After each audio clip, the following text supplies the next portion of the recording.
You still owe me that date. Natalie Brooks whispered it close enough that I felt her breath against my ear.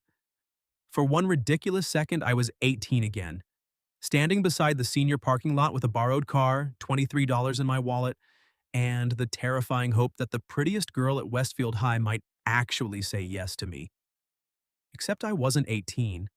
I was 28, hiding alone in the trophy hallway during our 10-year reunion, and Natalie was 27, wearing a dark green dress that made every intelligent thought leave my head. I turned slowly. You remember that? Her brown eyes held mine. Ethan Caldwell, I wore uncomfortable shoes and waited 47 minutes for you. Of course I remember. 47 exactly? I was angry.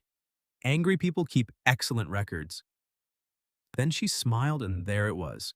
The same small tilt at one corner of her mouth that had wrecked my concentration through most of senior year.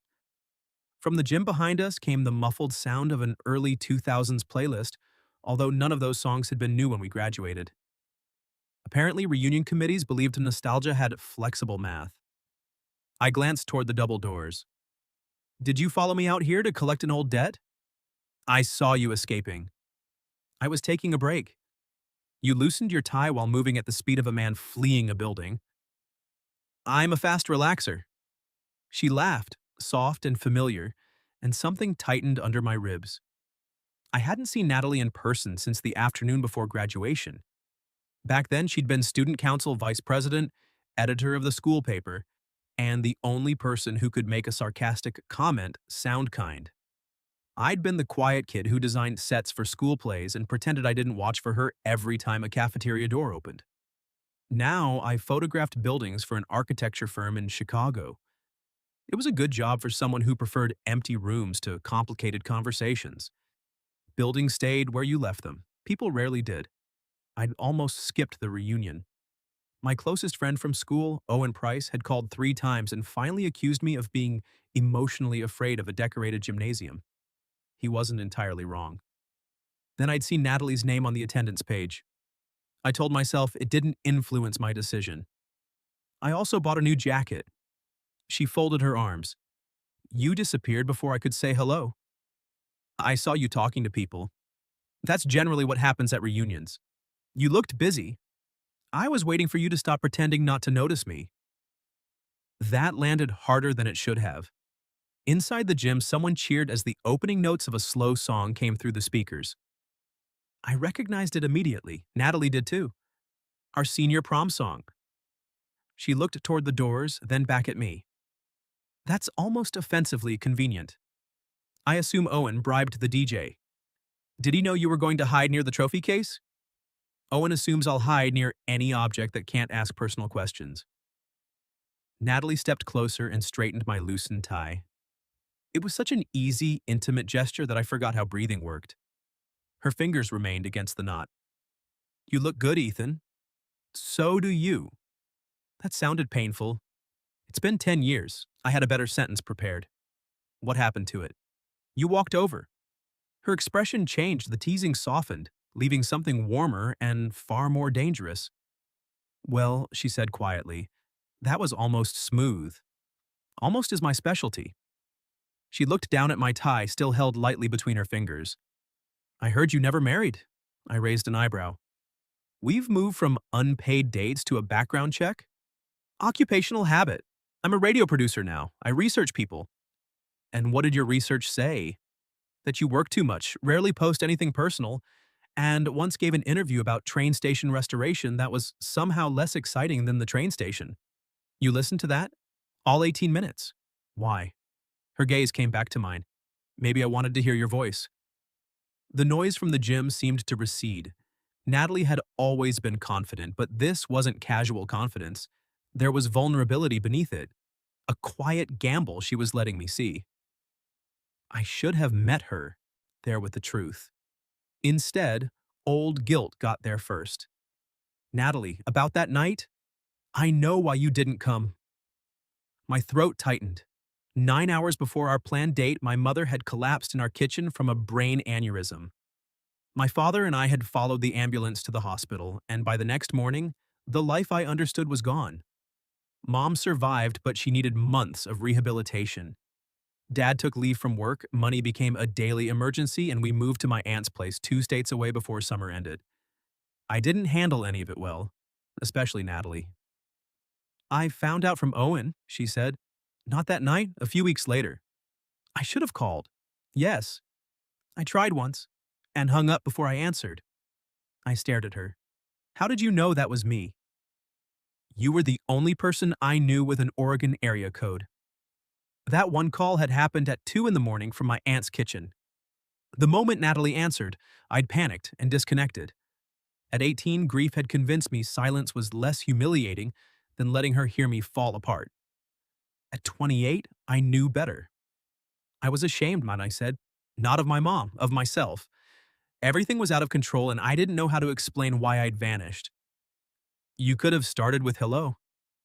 I know. She released my tie, but she didn't step away. I was furious for a while, she admitted. Then I learned what happened, and I felt terrible for being furious. After that, too much time passed. You went to college in Oregon. I moved to New York. Every year, reaching out felt stranger. I looked you up. Her eyebrows rose. How often? There was no dignified answer, so I gave her the honest one. Whenever something good happened. Natalie went very still. I'd get a promotion, I continued, or photograph something I was proud of, and I'd wonder what you were doing. I never contacted you because I figured you had a full life and didn't need some guy from high school arriving with a 10-year-old apology. You decided that for me? Yes. That was considerate and incredibly annoying. I've matured unevenly. She laughed, but her eyes had turned bright. The slow song continued in the gym.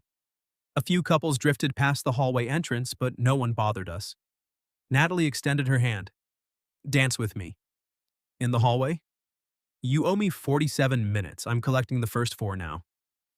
I looked at her open hand, then took it.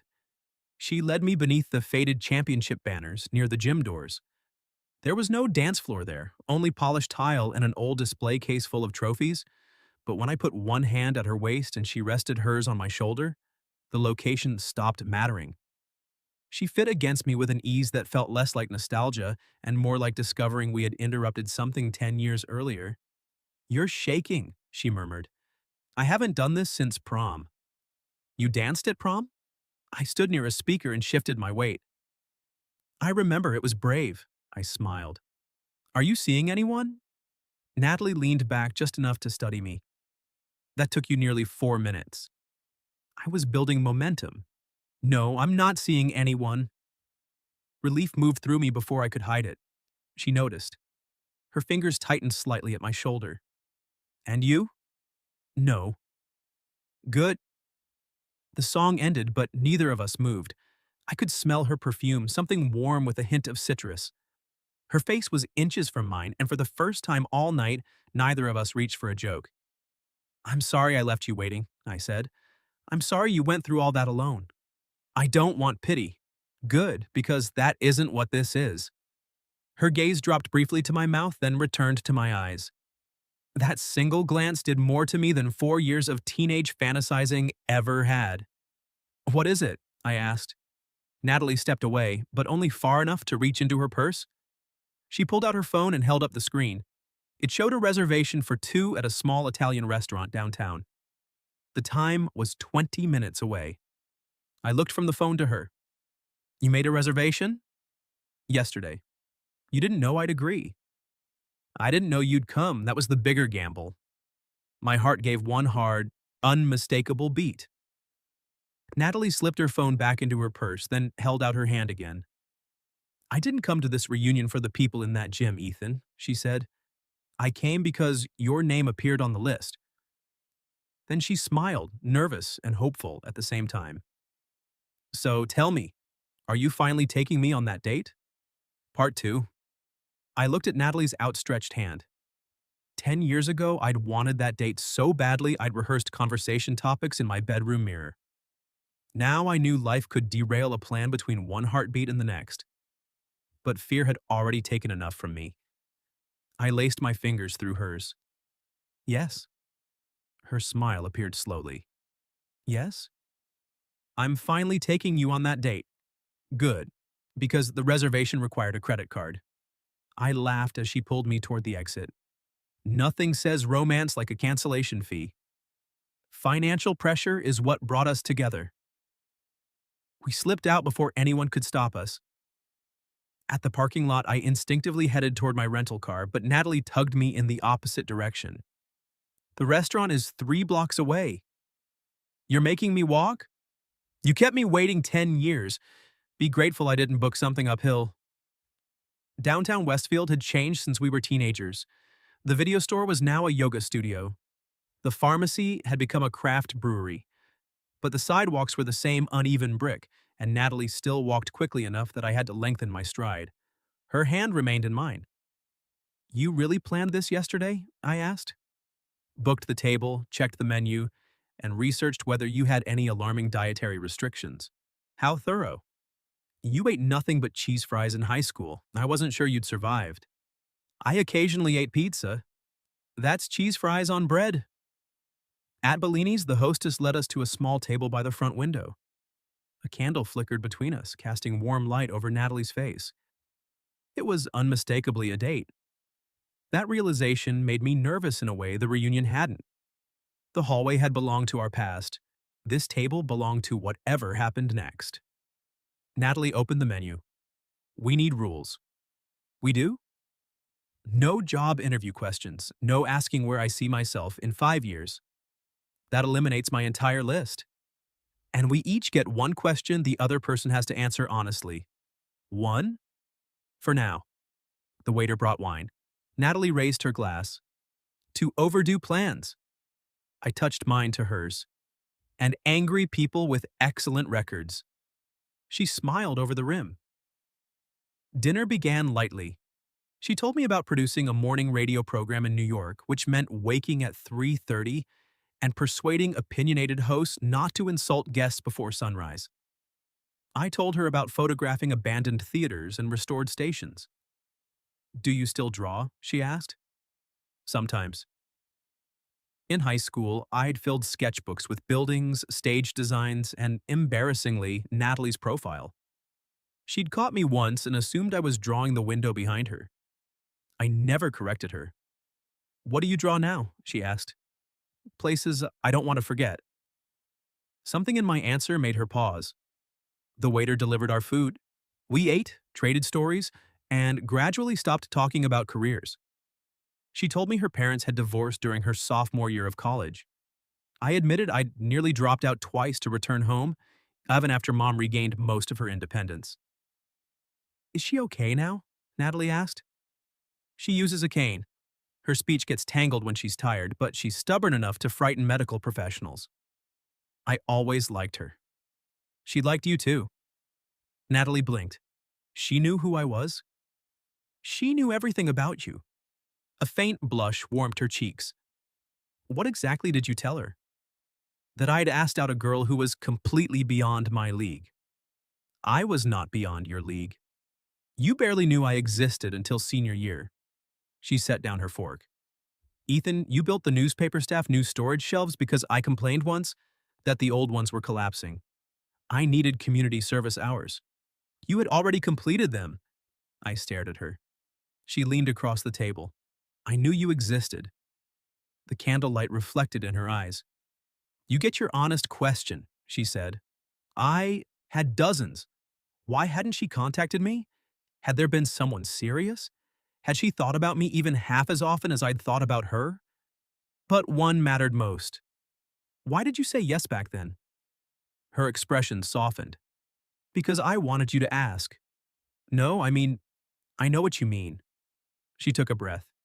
You were quiet, but you noticed people. When I was overwhelmed, you'd appear with coffee and pretend you'd bought an extra one. You listened when everyone else was waiting for their turn to talk. And whenever you did say something funny, you looked surprised that I laughed. I couldn't look away from her.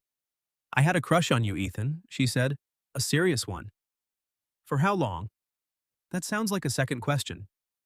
Natalie. Junior year. I leaned back, stunned. You dated Colin Avery junior year. For 6 weeks. He spent most of that time explaining his protein intake. You went to prom with him. He was my friend's cousin, and I spent the entire night watching you shift your weight beside a speaker. My laugh came out disbelieving. I wasted an astonishing amount of time. We both did.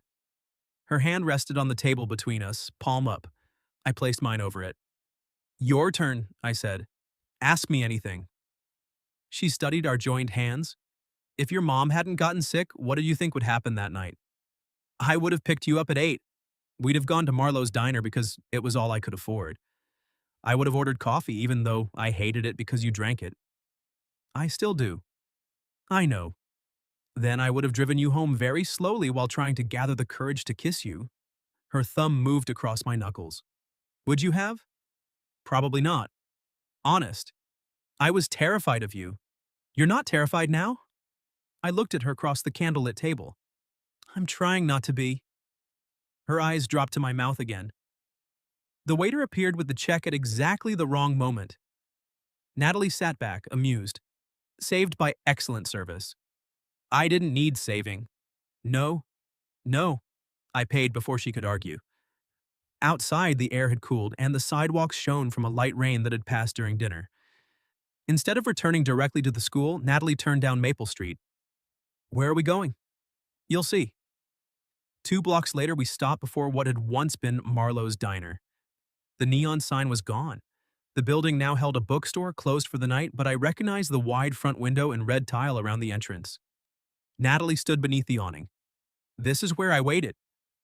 Guilt twisted in my chest. I'm sorry. I know, I didn't bring you here to punish you. Then why? Because I don't want tonight to become another unfinished story. She took a step closer. I've imagined seeing you again, she said. Sometimes I told you off. Once I threw a drink on you. Was it at least a cheap drink? Very expensive. I wanted you to understand the severity. And the other times? Her teasing disappeared. The other times, you kissed me. Every sound on the street seemed to fade. I lifted a hand and touched her cheek. She leaned into my palm, not accidentally, not cautiously, but like she had already decided. Tell me if this is only nostalgia, I whispered. It isn't. Tell me if I'm moving too fast. You're 10 years late. I kissed her. For the first second, it was gentle, almost careful. Then Natalie gripped the front of my jacket and kissed me back, and every restrained thought I'd carried through dinner vanished. I slid my arm around her waist, drawing her closer. She rose onto her toes beneath the narrow awning, while rainwater dripped from its edge beside us. When we finally separated, her forehead rested against mine. That, she said breathlessly, was worth at least 20 minutes of the debt. Only 20. I'm including interest. I smiled and kissed her again, shorter this time, but no less certain. Then she stepped back, still holding my lapels. I fly to New York tomorrow afternoon, she said. Reality returned with brutal efficiency. And I live in Chicago, I said. I'm aware, I did research. I tried to smile, but she saw through it. This doesn't have to end tonight, she said. What are you asking? I'm asking whether you want a second date. A real one, not another reunion someday when we're 40. I took both her hands. When? Next Friday? In New York? She shook her head. Chicago. You're coming to Chicago? I have a meeting there Monday. I changed my flight so I can arrive Friday instead. You changed it before tonight? A trace of uncertainty crossed her face. I was hoping. For the first time, I understood how much courage this night had cost her. She hadn't simply found me in a hallway.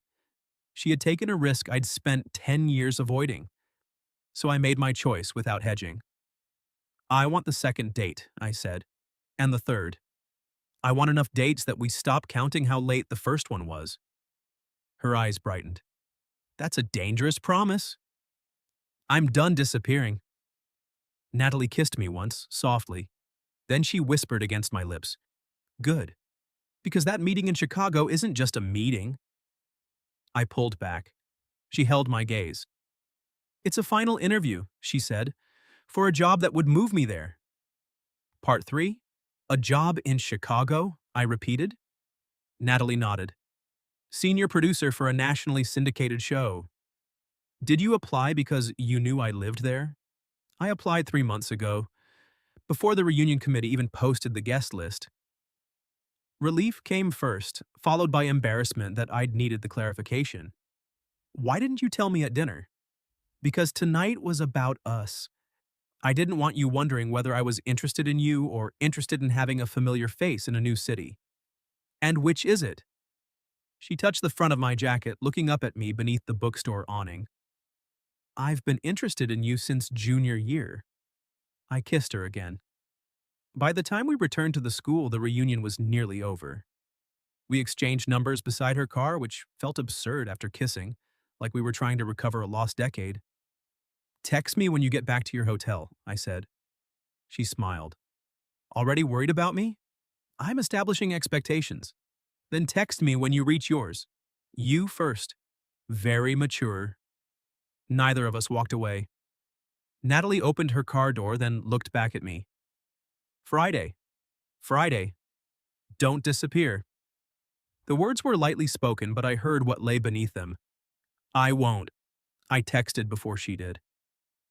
For the next 6 days, we talked constantly.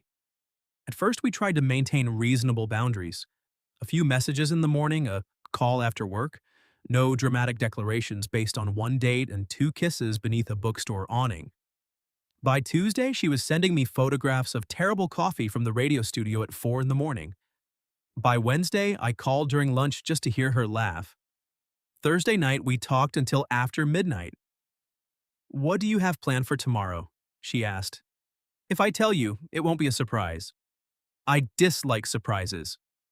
You booked our first date without telling me. That was strategic romance. So is this. There was a pause. Ethan? Yeah? I'm excited to see you. The simple honesty made my chest ache. So am I. On Friday, I reached O'Hare 40 minutes early. Natalie came through the terminal wearing jeans, boots, and a tan coat, her hair loose around her shoulders. The moment she saw me, she smiled and walked faster. I'd planned to greet her calmly. Instead, I met her halfway, wrapped my arms around her, and lifted her off the floor. She laughed against my neck. This is unexpectedly enthusiastic. I'm establishing expectations. When I put her down, she kept her arms around me. Are you going to kiss me, or was that only permitted in our hometown? I answered by kissing her in the middle of the terminal. The week apart disappeared. Her hand slid into my hair and mine settled at her waist. Someone maneuvering a suitcase around us muttered something pointed, but Natalie only smiled against my mouth. Chicago seems friendly, she said. Ignore him. He's jealous. My plan for our second date was the date I would have designed at 18 if I'd had money and confidence. First, I took her to a cafe overlooking the river. You remembered I drink coffee, she said. I once drank an entire cup despite hating it.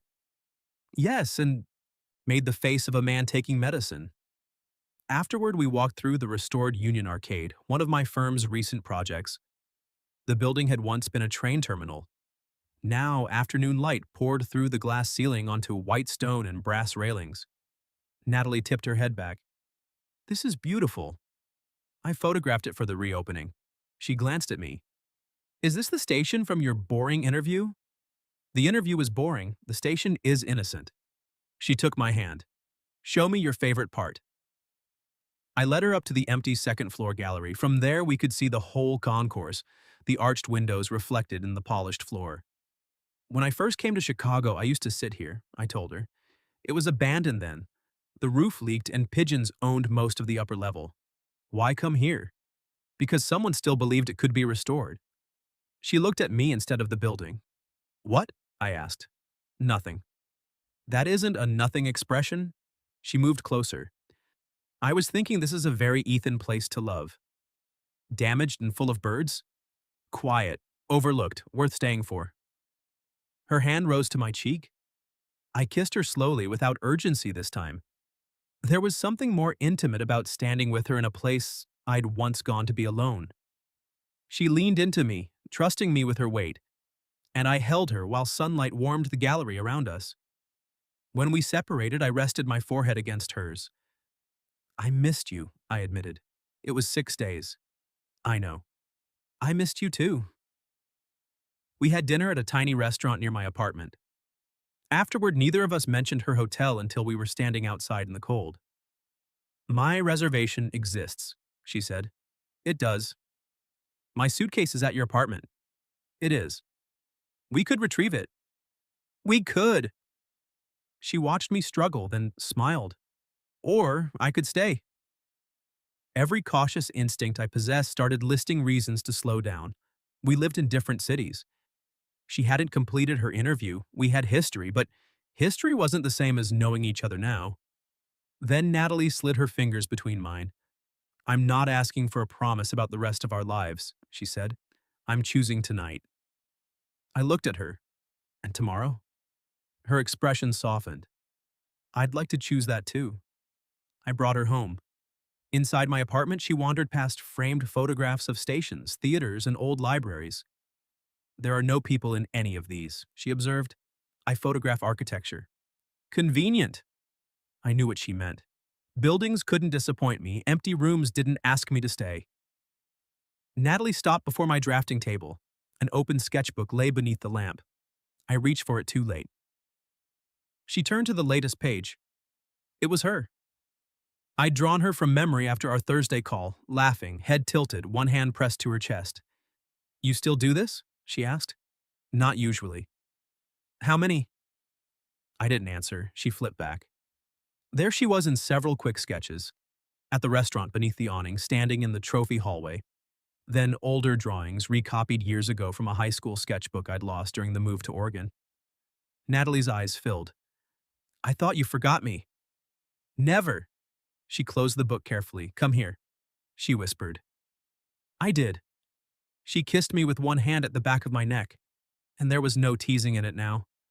Only tenderness and 10 years of being wrong about each other. I held her face between my hands. Stay. Yes.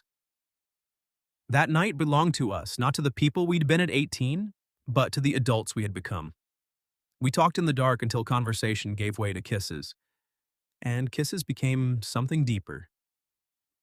When I woke before sunrise, Natalie was asleep with her cheek against my chest and her hand curled over my heart. For once, waking beside someone didn't make me want to protect my solitude. It made me want morning to wait. We spent the weekend together. I showed her my neighborhood, introduced her to the bakery owner who kept trying to sell me day-old croissants, and cooked a dinner that proved my diet had progressed beyond cheese fries. But Sunday evening, I found Natalie by the apartment window, staring at the city lights. Nervous about tomorrow? I asked. A little. You'll be brilliant. And if I get it, then Chicago gets better. She turned. You keep saying things like that. What things? Chicago gets better if you move here, if you take the job.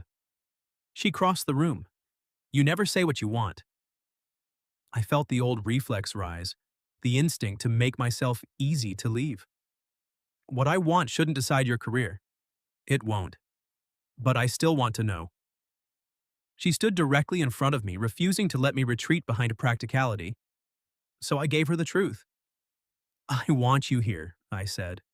I want ordinary Tuesdays with you. I want your terrible studio coffee in my kitchen and your shoes by my door. I want the chance to find out what this becomes. Natalie's eyes shone. That's what I wanted you to say. I drew her into my arms. She held me tightly, and when she kissed me, it felt less like recovering the past and more like choosing a future. On Monday afternoon, I waited for news. At 5:13, someone knocked.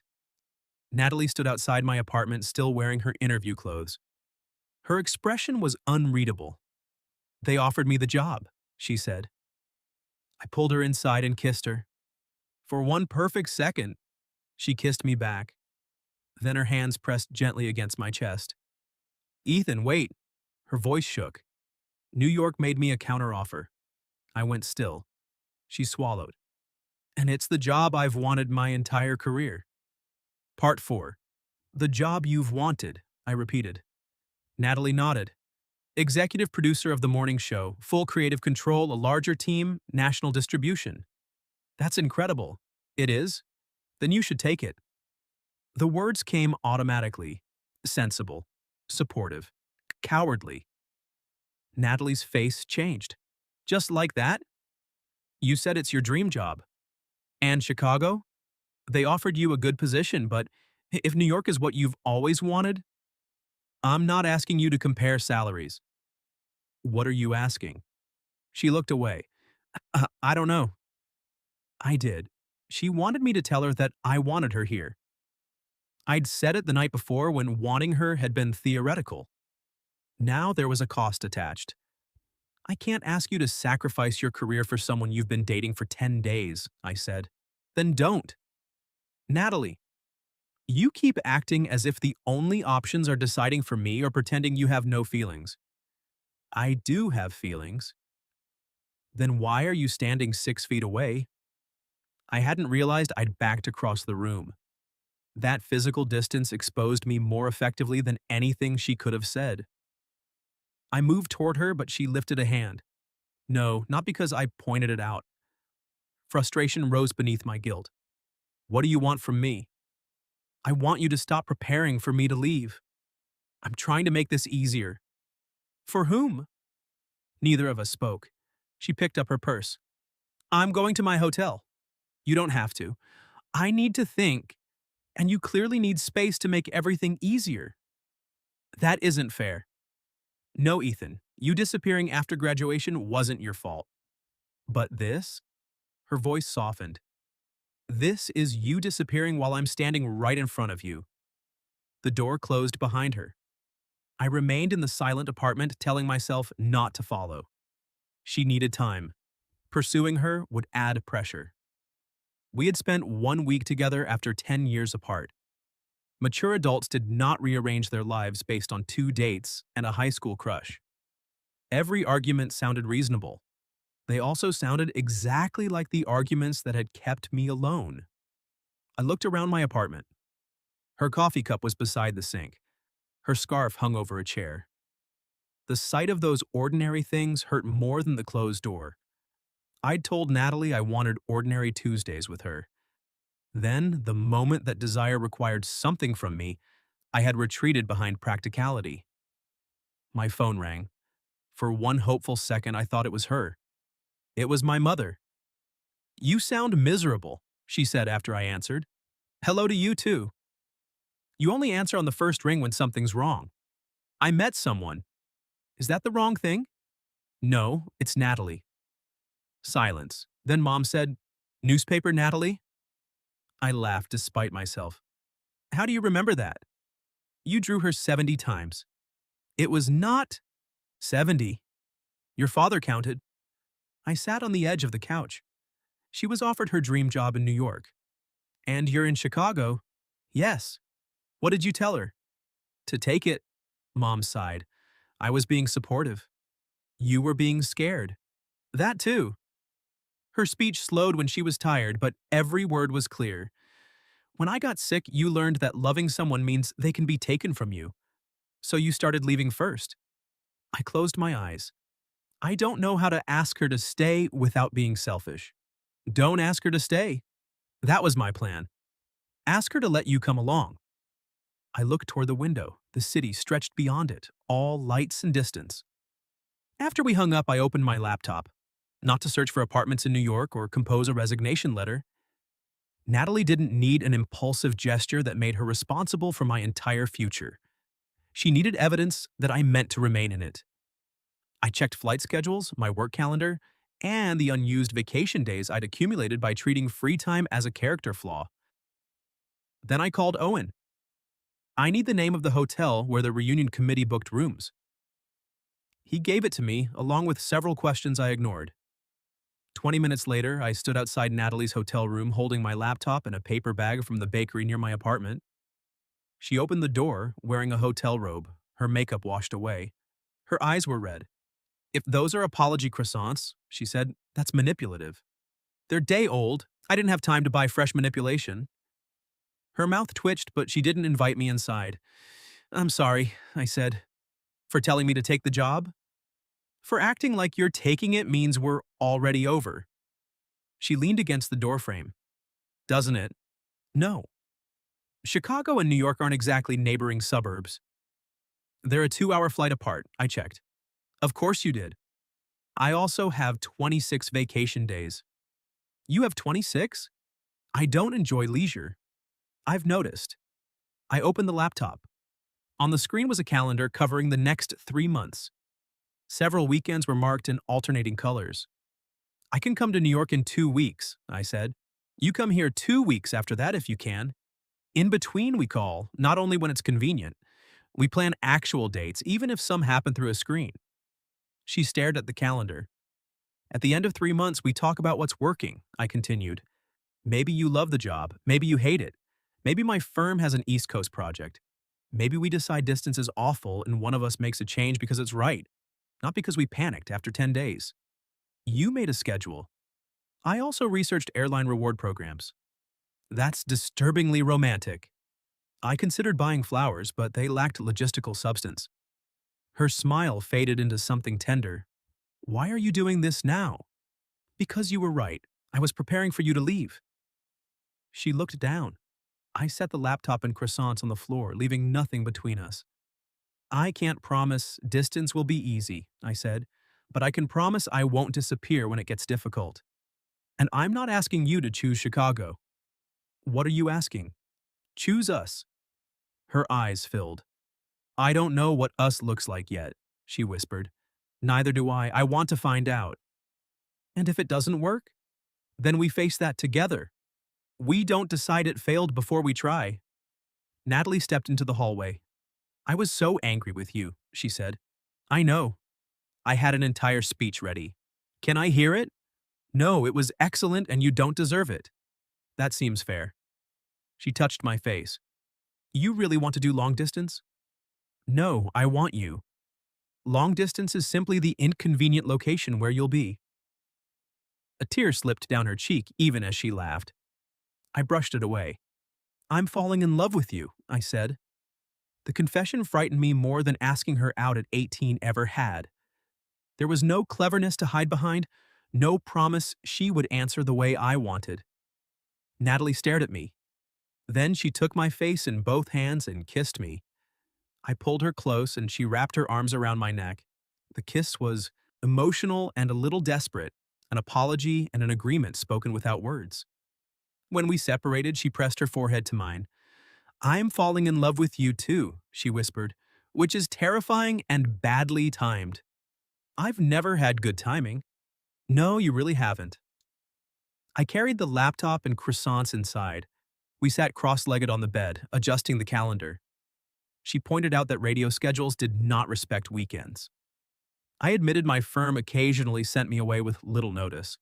We argued over which city had better pizza and agreed that video call dinners could not include either person answering work email. It wasn't a fairy tale solution. It was a plan.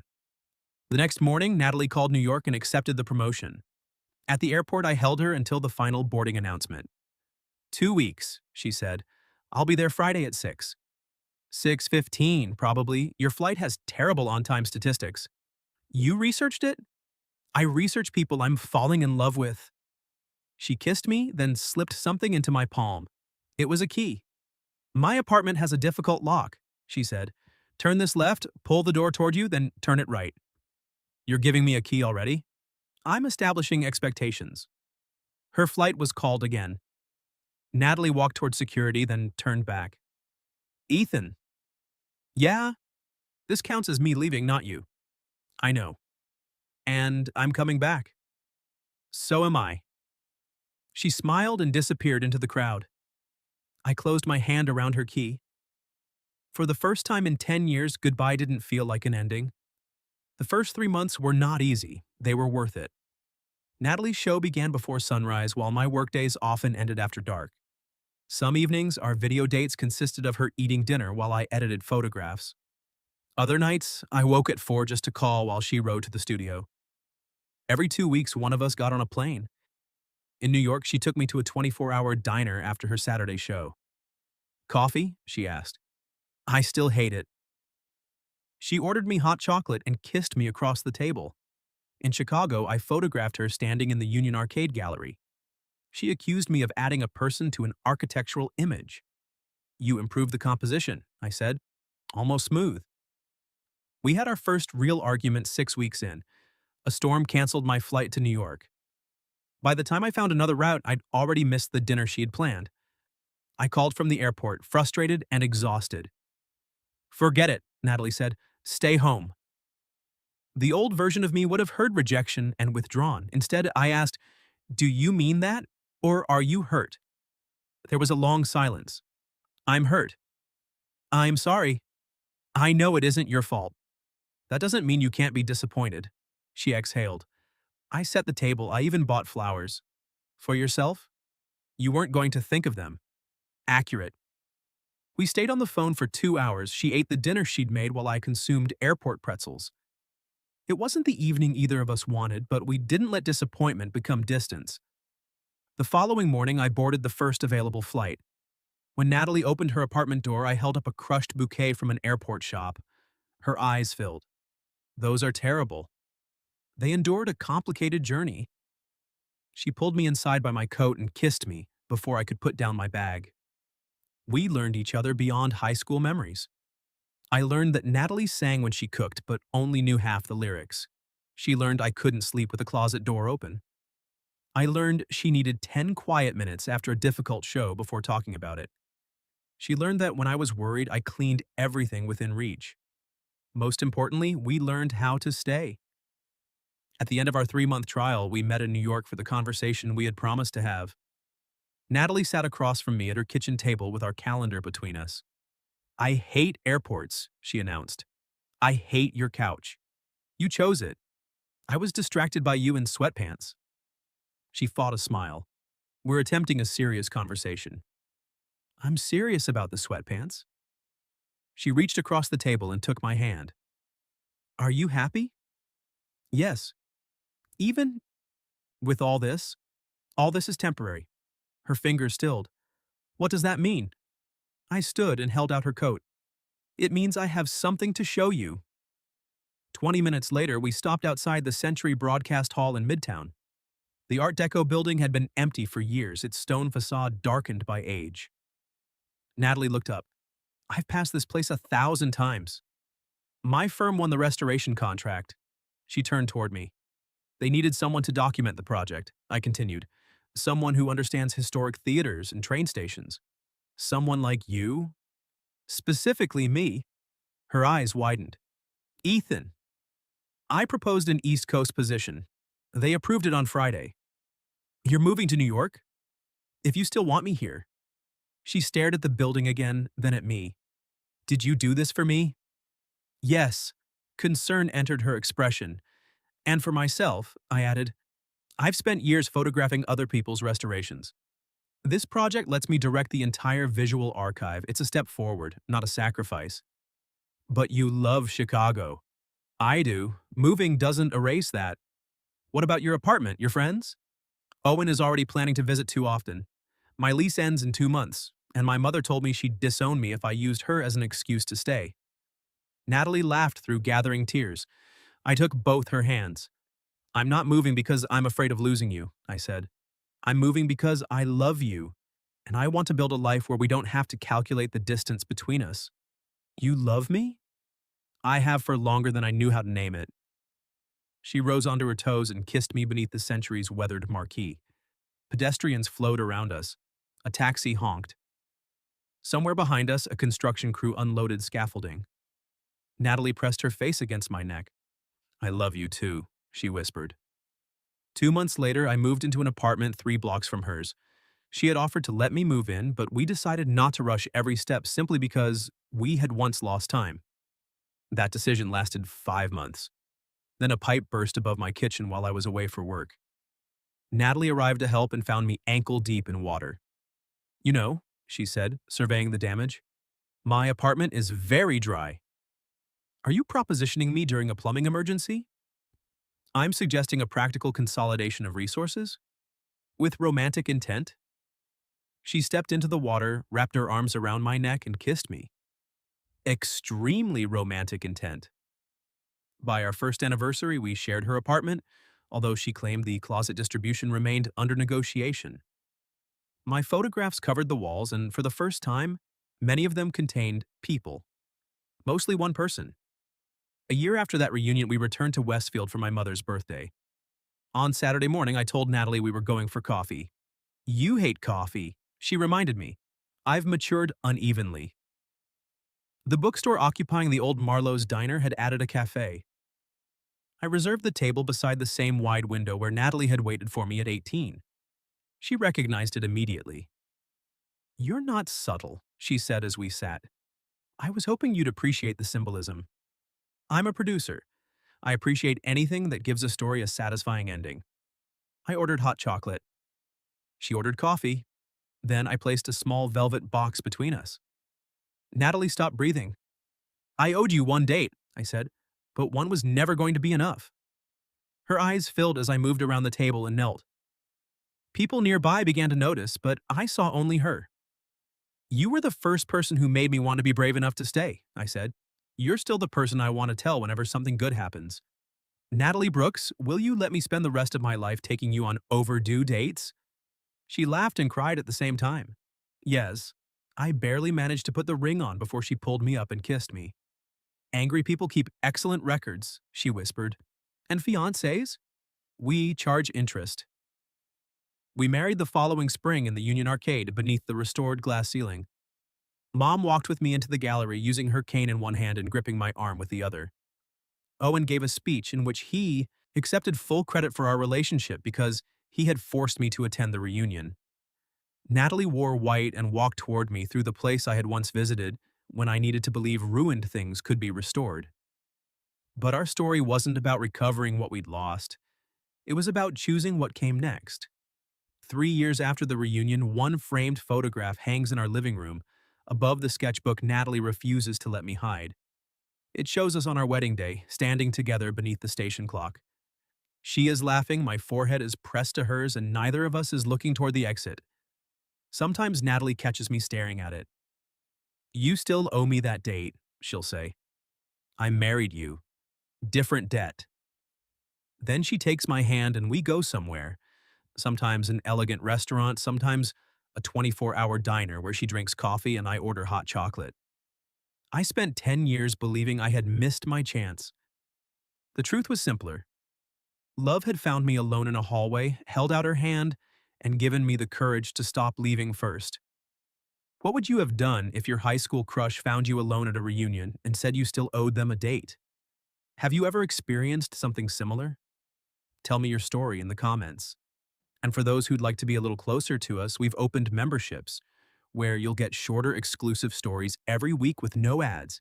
If you like this one, leave a like, subscribe, and I'll see you in the next video.